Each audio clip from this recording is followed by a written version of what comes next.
Badan Penanggulangan Bencana Daerah BPBD Aceh Barat laksanakan pelatihan mitigasi bencana kebakaran hutan dan lahan atau Karhutlah. Berikut laporan selengkapnya.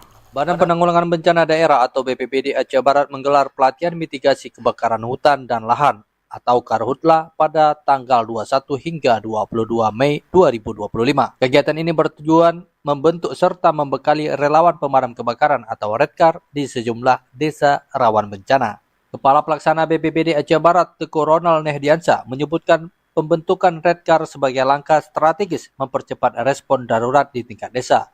Di mana tujuan akhir dari pelatihan ini adalah pembentukan relawan pemadam kebakaran atau Redkar. Redkar ini adalah implementasi dari Permendagri nomor 33 tahun 2020, yang mana memang diwajibkan setiap daerah untuk membentuk relawan-relawan pemadam kebakaran. Dan di kesempatan ini kami juga memastikan ada beberapa buah desa yang kita undang, khususnya desa-desa yang memang berpotensi terjadinya karhutlah.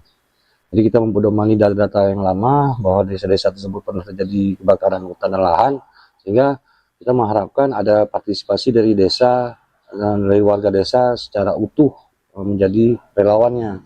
Kita berharap setelah terbentuknya relawan-relawan ini ada perpanjangan tangan BPBD di masing-masing desa yang memang dianggap rawan, agar penanganan karhutlah di masa yang akan datang itu lebih responsif dan terukur. Dalam pelatihan ini, para relawan dibekali teori dan praktik langsung, mulai dari penggunaan alat pemadam, teknik penyelamatan, hingga manajemen kedaruratan. Simulasi lapangan turut dilakukan agar relawan siap menghadapi situasi nyata saat kebakaran terjadi. BPBD memperkenalkan dua jenis peralatan pemadam, metode tradisional dan alat modern seperti APAR, alat pemadam api ringan. Edukasi juga diberikan mengenai bahaya kebakaran di pemukiman, termasuk ancaman korsleting listrik.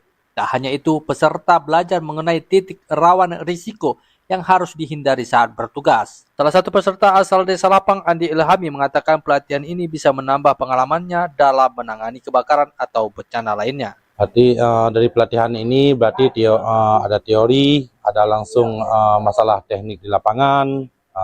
Insya Allah kami alhamdulillah sudah paham. BPBD berharap para Redkar nantinya juga mampu menjadi agen edukasi di lingkungan masing-masing. Reporter RRI Melabo, Irhamsyah melaporkan.